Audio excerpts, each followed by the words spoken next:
से होंगे।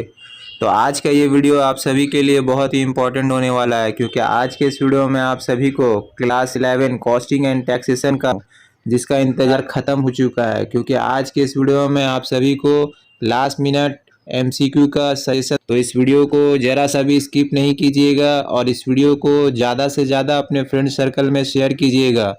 और एक बात मैं बताना चाहूँगा, जो स्टूडेंट क्लास 11 में कुछ भी पढ़ाई नहीं किए हैं कॉस्टिंग एंड टैक्सेशन में, वो हमारे कोर्स को ज्वाइन करें, क्रैश कोर्स को ज्वाइन करें। ये कोर्स सिर्फ और सिर्फ 999 का है। तो हमारे कोर्स को ज्वाइन करें और कॉस्टिंग एंड टैक्सेशन में अच्छा से अच्छा मार्क्स एग्ज़ाम में लेके आए। इसके क्वेश्चन पढ़ते हैं।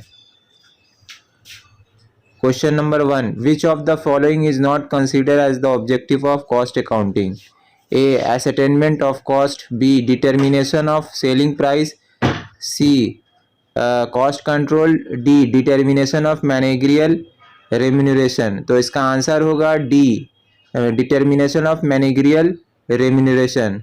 Question number 2. Which of the following cost is direct material cost? A. Cost of paper use for printing books. B. wages of workers. C. factory rent. D. electricity. तो इसका answer होगा A. cost of paper use for तो इसका answer होगा A. cost of paper use for printing books. Question number 3. In power industry the cost unit is A. ton. B. liter. C. 1000. D. kilowatt. तो इसका answer होगा D. kilowatt. Question number 4. Which of the following is applicable for bin card? A. It contains value only. B. It contains quantitative records only. C. It contains quantity and values. D. None of these. तो इसका answer होगा B. It contains quantitative records only. Question number 5. The person responsible for storing an issue of material is called A. Purchase manager. B. Storekeeper. C. Foreman. D. Production manager. तो इसका answer होगा B. Storekeeper. Question number 6. The level of stock beyond which stock of material should not be allowed to rise is called A. Reorder. B. Minimum stock level.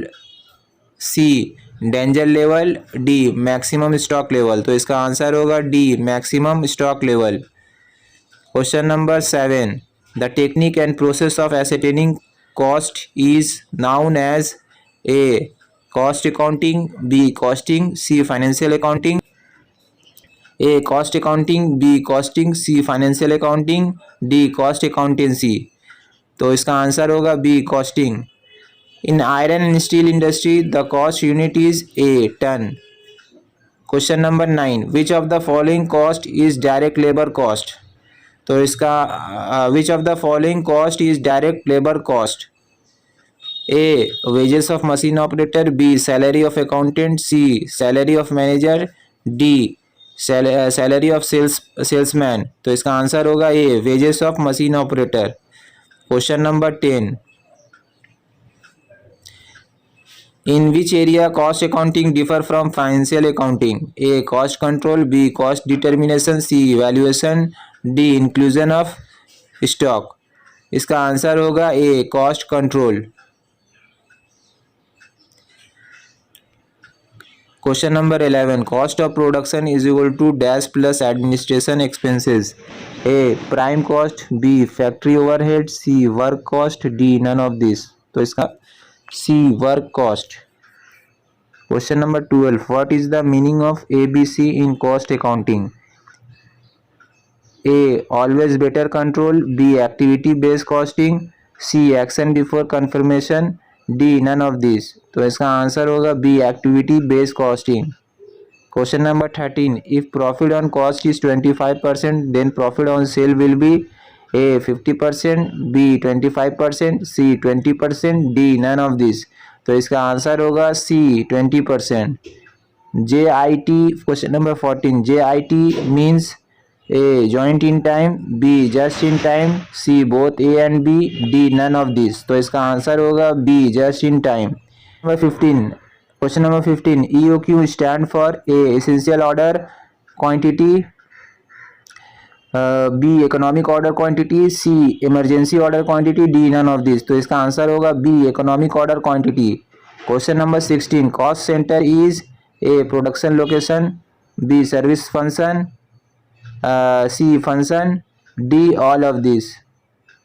तो इसका answer होगा D all of this. Sale is equal to dash plus selling and distribution overhead. A. Prime cost, B. Work cost, C. Cost of goods sold, D. None of this. तो इसका answer होगा C. Cost of goods sold. Question number 18. The maximum stock level and average stock level of a raw material are 15,000 unit and 12,500 unit respectively. What is the minimum stock level? A. 5,000 unit, B. 20,000 unit, C. 27,500 unit, D. 10,000 unit. तो इसका answer होगा A. 5,000 unit. Question number 19. The opening stock 5,000 unit, closing stock 10,000 unit, sold 30,000 unit produced. A. 25,000 unit, B. 45,000 unit, C. 35,000 unit, D. 27,000 unit. तो इसका answer होगा C. 35,000 unit. Question number 20. The person responsible for storing and issue of material is called A. storekeeper, B. purchase manager, C. foreman, D. production manager. इसका answer होगा A. storekeeper. Question number 21. Lubricating oil used in the machinery is treated as A. direct material, B. indirect material, A. direct material, B. indirect material, C. direct factory expenses, D. indirect factory expenses. तो इसका answer होगा B. indirect raw materials. Question number 22. Store ledger is maintained by A. purchase department, B. cost department, C. store department, D. none of these. तो इसका answer होगा B. cost department. अब taxation का मैं आप सभी को बता रहा हूँ. Question number 23. Income tax in India is governed by which of the following act? A. Direct Tax Act 1962, B. Income Tax Act 1961, C. Central Sales Tax Act 1956, C. Central Sales Tax Act 1956, D. Indian Company Act 1956. तो इसका answer होगा B. Income Tax Act 1961. Question number 24. Which of the following is regarded as previous year for income tax purpose? A. 1st March to next year 30 April, B. 1st April to next year 31st March, C. 1st January to 31st December, D. 1st July to next year 30 June. तो इसका answer होगा B. 1st April to next year 31st March. Question number 25. Pension received from Government of India taxable to A. resident and ordinary resident, B. resident but not ordinary resident, C. non-resident, D. all A to C. तो इसका answer होगा D. all A to C. Question number 26. Mr. Ghosh, an Indian citizen, left India for the first time for the purpose of employment outside India. He will be treated as non-resident for the assessment year, then for the assessment year 2013-14 if he stay in India during previous year 2012-2013 for A. 189 days, B. 182 days, C. 181 days, D. 281 days. तो इसका answer होगा C. 181 days. Question number 27. Determining the residential status of an individual, his period of presence in India should be A. continuous, B. at one place, C. continuous and at one place, D. need to be continuous and at one place. तो इसका answer होगा D. need to be continuous and at one place. Question number 28. Mr. Das stay in India for 70 days in the previous year 2012-2013 and also stay for more than 365 days in the preceding 4 previous year. He stay in India for 600 days in the preceding previous year. His residential status in the previous year 2012-2013 will be A resident, an ordinary resident, B resident but not ordinary resident, C non-resident, D none of these. तो इसका answer होगा resident but इसका answer होगा B resident but not ordinary resident. Question number 29. Residential status of an individual SEC A may differ from previous year to another. B remain same in all the previous years. C change every alternative 5 years. D change every alternative 10 year. इसका answer होगा A may differ from one previous year to another. Question number 30. Which one of the following is direct tax? A income tax, B wealth tax, C professional tax, D all of these. तो इसका answer होगा D all of these. Question number 31. Present Income Tax Act was implemented in A 1st April 1960, B 1st April 1962, C 1st September 1961, D 30 March 1960. तो इसका answer होगा B 1st April 1962. Question number 32. Entry tax is collected by A central government, B state government, C local authority, D none of this. तो इसका answer होगा B state government. Gift tax is A direct tax, A direct tax, B indirect tax, C tax free, D none of these. तो इसका answer होगा A direct tax. Question number 34. Dividend earned from foreign company is A taxable, B exempt from tax, C up to rupees 50,000 tax free, D none of these. तो इसका answer होगा A taxable. Question number 35. Partner salary from partnership firm is taxable under A income from business, A income from salary, B A income from salary, B income from other sources, C income from capital gain, D none of these. तो इसका answer होगा D none of these.